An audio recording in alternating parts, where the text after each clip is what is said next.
Good morning. It's Thursday morning. Today we're reading Psalm 79. O God, the nations have come into your inheritance. They have defiled your holy temple. They have laid Jerusalem in ruins. They have given the bodies of your servants to the birds of the heavens for food, the flesh of your faithful to the beasts of the earth. They have poured out their blood like water all around Jerusalem, and there was no one to bury them. We have become a taunt to our neighbors, mocked and derided by those around us. How long, O Lord, will you be angry forever? Will your jealousy burn like fire? Pour out your anger on the nations that do not know you, and on the kingdoms that do not call upon your name. For they have devoured Jacob and laid waste his habitation.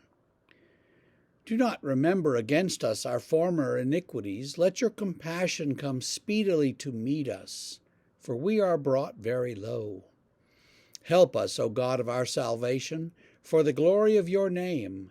Deliver us and atone for our sins for your name's sake. Why should the nations say, "Where is their God?" Let the avenging of the outpoured blood of your servants be known among the nations before our eyes. Let the groans of the prisoners come before you. According to your great power, preserve those doomed to die. Return sevenfold into the lap of our neighbors the taunts with which they have taunted you, O Lord. But we, your people, the sheep of your pasture, will give thanks to you forever. From generation to generation we will recount your praise. Well, this psalm's like many others, just kind of a lament, complaining about God, and all these nations are doing all these things to us, and where are you, God? Why can't you help us? So let's talk about the Battle of Gettysburg. Now, I don't know a lot about the Battle of Gettysburg, but I know a few things, and one of the things that I was told by a guy who guides groups around Gettysburg, there are so many dead bodies after that battle that were just laying there in the fields, unburied. It's too many for anybody to bury, too many animals killed. It's just a lot of dead things laying around. And of course, the buzzards, the birds come and eat the dead bodies. And those birds tend to migrate, and they have paths when they migrate, and Gettysburg was to the east of their path, I think. So for generations and hundreds of years, they've been migrating out here somewhere. That year, they turned and came to Gettysburg because they somehow knew of all these dead people were there.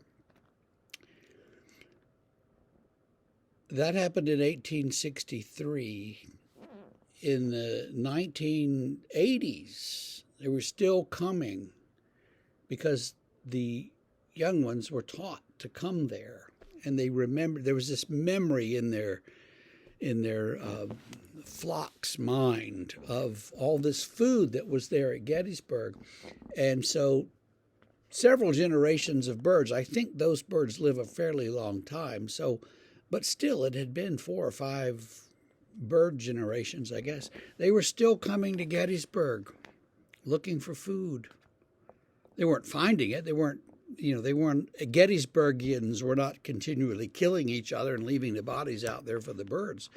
But the birds' memory of that battle was still with them 100 and some years later. So I think of that when I read the psalm here where it says that the bodies of your servants have been given to the birds of the heavens for food. And we don't think about these things, but that's the way that that battle is. If you really want to understand this, look at that movie. Oh, what's the name of that movie?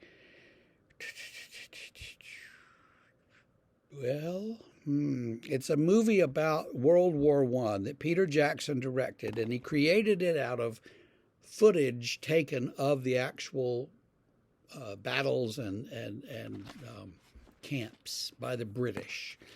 And so you see all this death and destruction and mud and bodies everywhere, horses, lots and lots of dead horses everywhere.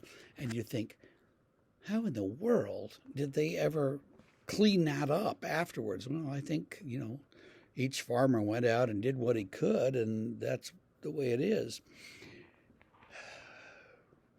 I can't quite remember the name of that movie.